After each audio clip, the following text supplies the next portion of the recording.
Okay, so now we start with the second part of the video in which we are going to see sepoy discontent.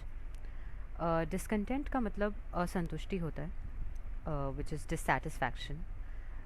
अगर सिपॉइज़ हैं army में EIC की which is the east India company, हमारे सिपॉइज़ यानी Indian सिपॉइज़, तो उनके discontent होने का रीज़न क्या क्या हो सकता है, किन रीजंस की वजह से दे वर डिसकंटेंट, ये हम आज के लेक्चर में पढ़ने वाले हैं। और ये बहुत ही इम्पॉर्टेंट है क्योंकि this is why there was the start of revolt 1857। इसने एक चिंगारी की तरह, एक स्पार्क की तरह एक्ट किया टू द रिवोल्ट। आपको पता है कि बहुत सारी चीज़ें जब होती रहती हैं लाइफ में बुरी, and then there is a breaking point, right. तो बहुत सारे कॉन्सिक्वेंस की वजह से एक ब्रेकिंग पॉइंट आता है, बट उस ब्रेकिंग पॉइंट को ट्रिगर करने वाला इंसिडेंट वो क्या है, उसके बारे में हम आज पढ़ने वाले हैं। तो रिवोल्ट ऑफ 1857 में ये ट्रिगर पॉइंट क्या था, इसके बारे में हम पढ़ेंगे। उस तक पहुंचने के लिए पहले हमें डिसकंटेंट पढ़ना पड़ेगा जो हमारे सिपॉइज़ को फेस करना पड़ रहा था। उनको, जो हमारे सिपॉइज़ हैं, उनको सबसे बड़ी जो चीज़ लग रही थी कि उनका जो रिलीजन है that was in grave danger. ठीक है, religion was in grave danger. Why did they feel like this, इसका रीज़न क्या हो सकता है, लेट अस सी।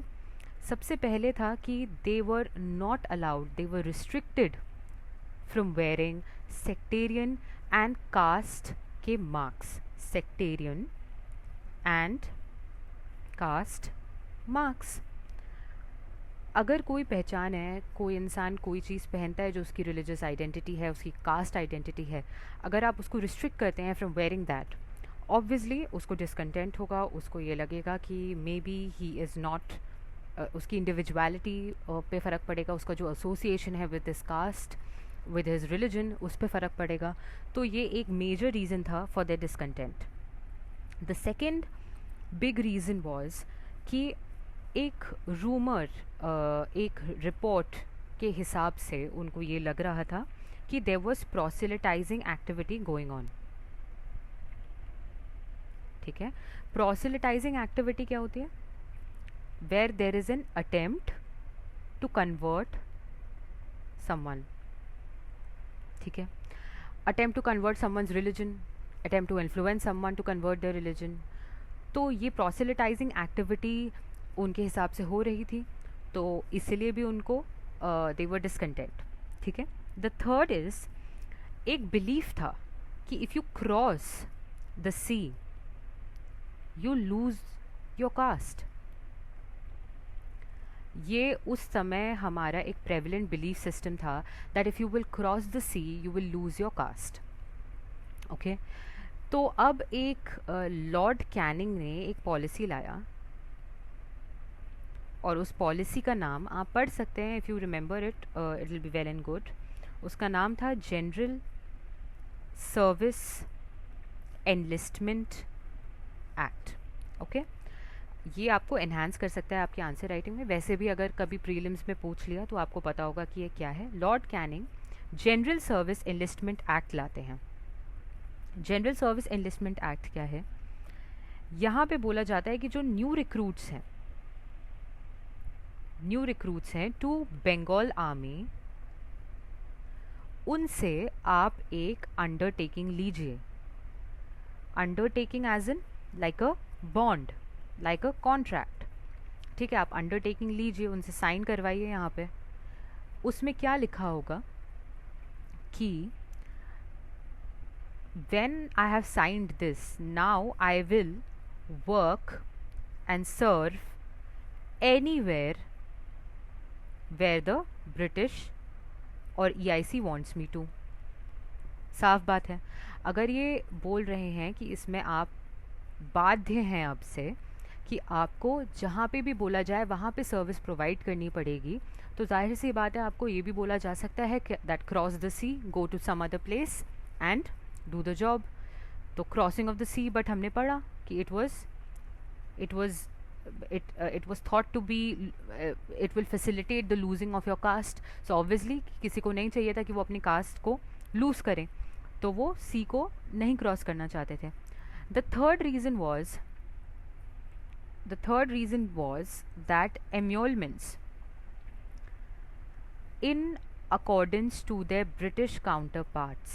British counterparts का मतलब है कि सेम पोजीशन में काम करने वाले ब्रिटिश ऑफिसर्स को ज़्यादा एम्योलमेंट्स मिलते थे और इंडियंस को कम मिलते थे.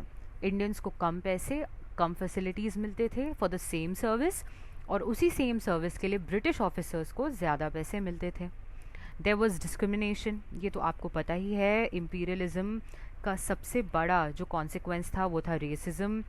एक वाइट सुप्रीमेसी की तरफ ले जाने की कोशिश की गई थी पूरे वर्ल्ड को. और उसके बाद आप देखते हैं कि ऑफ कोर्स उसका रिटर्न में क्या होगा, डिस्क्रिमिनेशन होगा. कि अगर आप किसी को अपने से कम समझते हैं तो ऑब्वियसली आप डिस्क्रिमिनेट करेंगे. तो इंडियन सोल्जर्स के साथ डिस्क्रिमिनेशन भी होने लगा. उसके अलावा भट्टा क्या था? भट्टा हम फॉरेन अलाउंस को बोलते हैं, ठीक है.